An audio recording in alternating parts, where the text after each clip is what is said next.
अस्सलामुअलैकुम dear viewers, उम्मीद करती हूँ आप सब ठीक होंगे। अल्लाह के करम से मैं भी बिल्कुल ठीक हूँ। लेक्चर से पहले मेरे चैनल को सब्सक्राइब करना ना भूलें, बेल आइकन का बटन दबाएं, वीडियो को ज़्यादा से ज़्यादा शेयर एंड लाइक कीजिए। Dear viewers, chapter 3 chemical bonding class 9th हम डिस्कस कर रहे हैं। और केमिकल बॉन्डिंग में आपको ionic bond, covalent bond, coordinate covalent bond, metallic bond and crystal lattices हम लोग टॉपिक डिस्कस कर रहे हैं।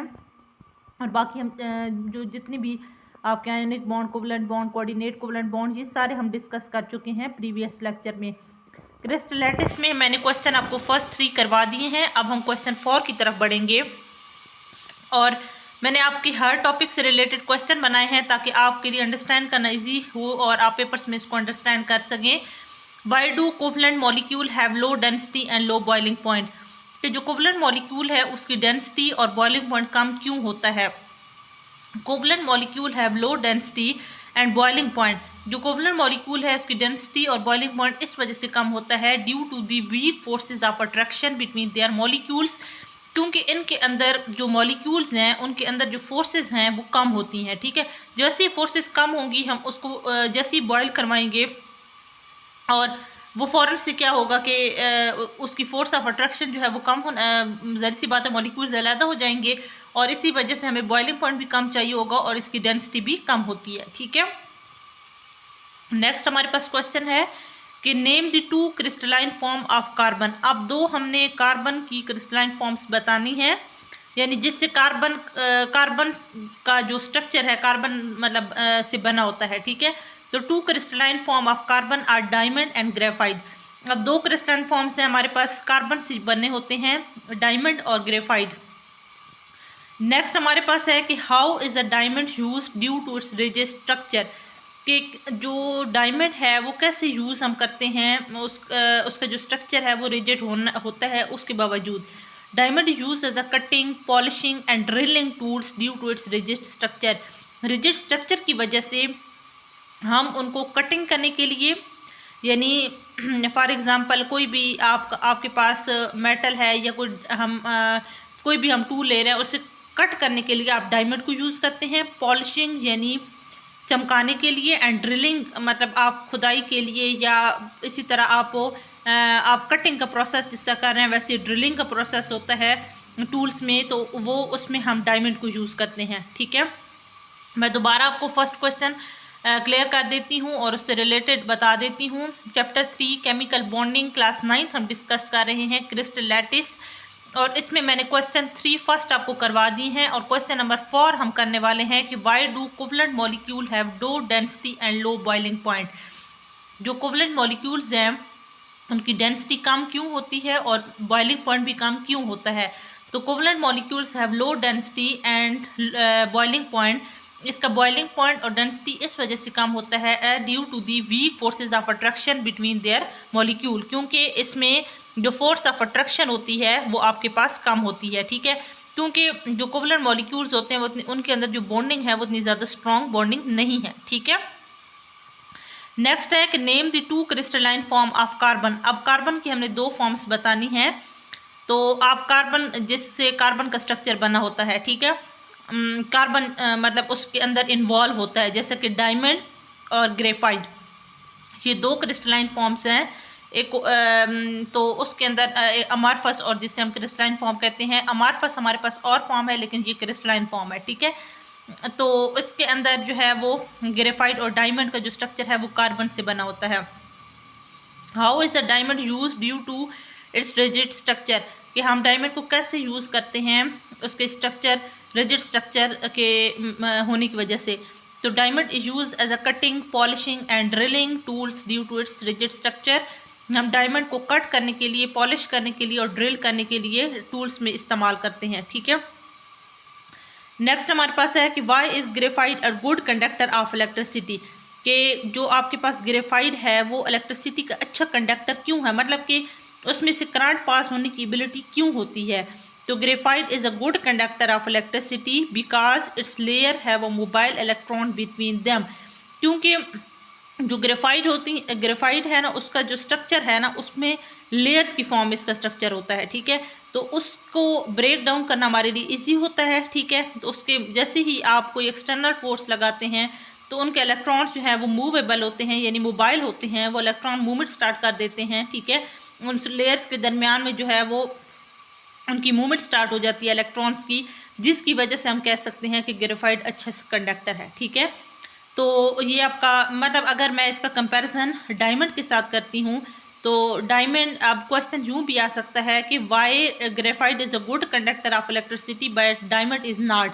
तो डायमंड का जो स्ट्रक्चर होता है वो टेट्राहेड्रल होता है, उसके जो इलेक्ट्रॉन्स होते हैं वो बहुत ज़्यादा कंजेस्टेड फॉर्म में होते हैं, ठीक है। उनके अंदर फोर्स ऑफ अट्रैक्शन ज़्यादा होती है, ठीक है।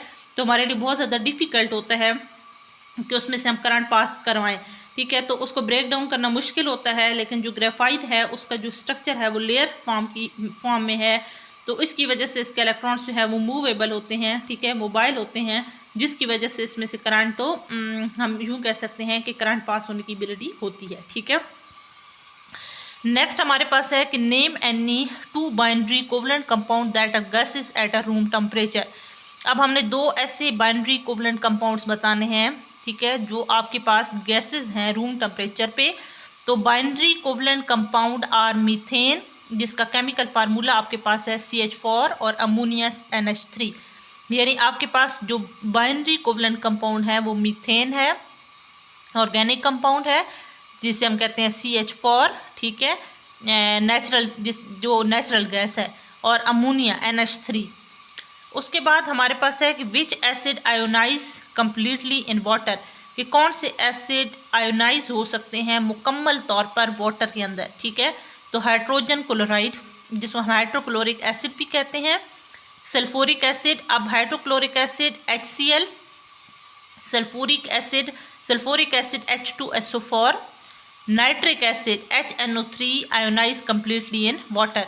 यानी कौन से ऐसे एसिड हैं कि which acids ionise completely in water. तो आपने बताना है hydrogen chloride HCl, sulphuric acid H2SO4, nitric acid HNO3 ionise completely in water, ठीक है।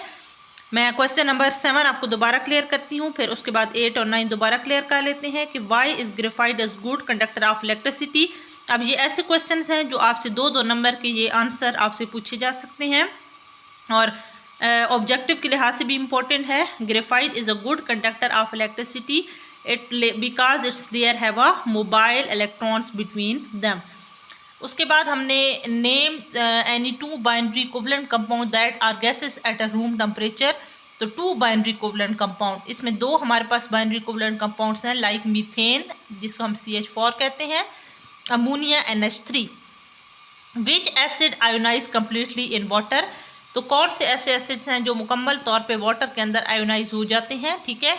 तो हाइड्रोजन क्लोराइड जिसको हम हाइड्रोक्लोरिक एसिड भी कहते हैं HCl, sulphuric acid H2SO4, nitric acid HNO3 ionise completely in water.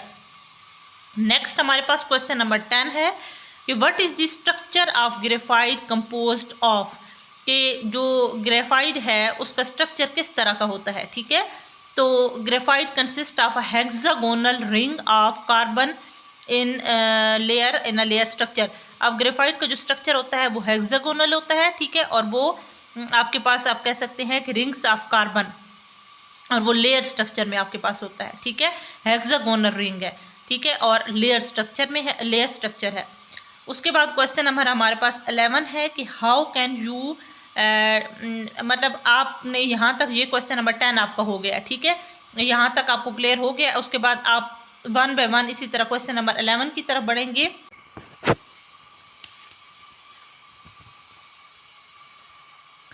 Question हम कर रहे थे 11 के how can you distinguish coal from diamond. अब डायमंड और कोल का जो कोयला है उसका कैसे आप फ़र्क करेंगे या तमीज़ करेंगे। तो coal is amorphous form of carbon, coal के अंदर भी कार्बन होता है, और diamond is a crystalline form of carbon. जो कोल है वो अमार्फस फॉर्म है और जो डायमंड है वो क्रिस्टलाइन फॉर्म है, ठीक है। ये दो आपके फॉर्म्स हैं, एक अमार्फस फॉर्म है और एक आपकी क्रिस्टलाइन फॉर्म है, ठीक है। तो जो कोल है उसमें ये फ़र्क है कि वो अमार्फस फॉर्म ऑफ कार्बन है और जो डायमंड है वो क्रिस्टलाइन फॉर्म ऑफ कार्बन है, ठीक है। अच्छा, क्रिस्टल जो होते हैं ना, वो क्रिस्टलाइन फॉर्म क्या होती है, वो आपके शेपफुल होते हैं, लेकिन जो अमार्फस फॉर्म होती है वो आपकी शेपलेस होती है। ठीक है, तो ये फ़र्क है। नेक्स्ट हमारे पास क्वेश्चन 12 है कि what do you know about graphite and its use, कि आप ग्रेफाइट के बारे में क्या जानते हैं और उसका इस्तेमाल क्या है। तो graphite consist of a layered structure, ये आप पहले भी पढ़ चुके हैं, पहले भी मैं आपको बता चुकी हूँ कि इसका लेयर्ड स्ट्रक्चर होता है। ठीक है, made up of hexagonal ring of carbon, इसके अंदर कार्बन का जो है वो हेक्सागोनल रिंग फॉर्म है कार्बन की। So layered are not bonding strongly, और ये मैं पहले भी आपको क्लियर कर चुकी हूँ कि जो ग्रेफाइट का स्ट्रक्चर है उसके अंदर जो उसका अगर फोर्सेस की बात करें तो इतने ज़्यादा उसके अंदर बॉन्ड स्ट्रांग नहीं होता। So they can slip past each other, और वो लेयर्ड फॉर्म में होता है, और फ़ौरन से अगर हम कोई एक्सटर्नल फोर्स अप्लाई करते हैं तो वो उसका जो लेयर्ड स्ट्रक्चर होता है वो स्लिप हो जाता है। So graphite is use as a lubricant in industries, graphite को आप लुब्रिकेशन के तौर पे इस्तेमाल करते हैं, लुब्रिकेंट के तौर पे इस्तेमाल करते हैं। और these layer in graphite have a mobile electron in between them, graphite के अंदर जो स्ट्रक्चर होता है वो उतना ज़्यादा स्ट्रॉन्ग नहीं होता, इसके अंदर इलेक्ट्रॉन्स वो आपके मोबाइल इलेक्ट्रॉन्स होते हैं। So graphite is a good conductor of electricity, और इसमें से करंट इसी वजह से पास होने की एबिलिटी होती है। ये मैं पहले आपको क्लियर कर चुकी हूँ कि अगर हम कंपैरिजन डायमंड और ग्रेफाइट का करते हैं तो हम यूँ कहते हैं कि by graphite is a good conductor of electricity but diamond is not. तो आपने कहना, फिर आपने यूँ सारा जो ये आपने सारा किया है वो आप उसी तरह क्लियर कर दोगे। So graphite is a good conductor of electricity use as a electrode, तो हम इलेक्ट्रोड के तौर पे इसे इस्तेमाल करते हैं। दोबारा मैं क्लियर कर देती हूँ आपको क्वेश्चन ताकि आपके लिए ये हेल्पफुल हो। ठीक है, हम सबसे ऊपर क्वेश्चन नंबर 11 किया है कि how can you distinguish coal from diamond, diamond और कोल का आप कैसे कंपैरिजन करते हैं। तो coal is amorphous form of carbon, तो कोल आपका अमॉर्फस फॉर्म है। अमॉर्फस मैंने आपको बताया है कि शेपलेस होते हैं, जबकि diamond is a crystalline form of carbon, और डायमंड आपका क्रिस्टल फॉर्म, डायमंड जो है क्रिस्टलाइन फॉर्म है जो आपकी शेपफुल है। क्वेश्चन नंबर 12 है कि what do you know about graphite and it's use. Graphite consist of a layered structure, graphite का जो स्ट्रक्चर होता है वो लेयर फॉर्म में होता है, made up of hexagonal ring of carbon, और इसका हेक्सागोनल स्ट्रक्चर होता है। ठीक है, so these layer are not bonded strongly, और इसकी लेयर्स जो होती हैं वो इतनी ज़्यादा स्ट्रांगली बॉन्डेड नहीं होती। They can slip past each other, और ये स्लिप हो जाती हैं। Graphite is use as a lubricant in industries, आप लुब्रिकेशन के तौर पे इस्तेमाल करते हैं फ्रिक्शन को यानी कम करने के लिए। सो these layer in graphite have a mobile electron in between them, और इसका लेयर स्ट्रक्चर होता है। ठीक है, और लेयर स्ट्रक्चर होने की वजह से हम इसके स्ट्रक्चर अगर कोई एक्सटर्नल फोर्स लगाते हैं तो वो आसानी से जो इसके इलेक्ट्रॉन्स होते हैं वो मूवेबल होते हैं, स्लिप हो जाती हैं, इनकी जो स्ट्रक्चर होता है। ठीक है, लेयर्स फॉर्म में होता है ना। So graphite is a good conductor of electricity, इसी वजह से हम कहते हैं ग्रेफाइट अच्छा कंडक्टर है, लेकिन it use as a lubric electrode, उसे हम इलेक्ट्रोड के तौर पे इस्तेमाल करते हैं।